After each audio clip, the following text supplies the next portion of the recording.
Eerste raampje eruit. Ging eigenlijk redelijk makkelijk, want je ziet het, het is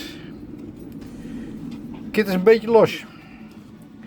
Dus dat een en al gaat lekken, daar ben ik niet zo heel erg van verbaasd. We gaan nu, het gaat even zometeen, plaats ik even, gaan we gaatjes boren eerst. Ja, gaan we doen. Eerst gaatjes boren. Niet allemaal, 4.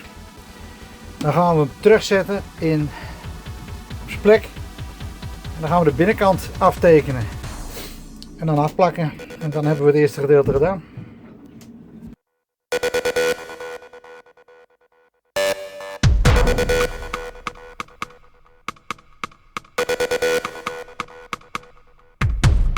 We zijn bezig met de raampjes.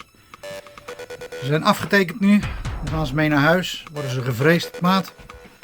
Dit is het proefraampje, die zit er al in. We hebben hier een paar kleine lessen geleerd.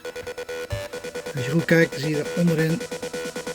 En dat is primer, daar moeten we dus rekening mee houden. Deze zijn afgetekend. En die gaan mee naar huis. Morgen gaan ze erin en worden ze gekit.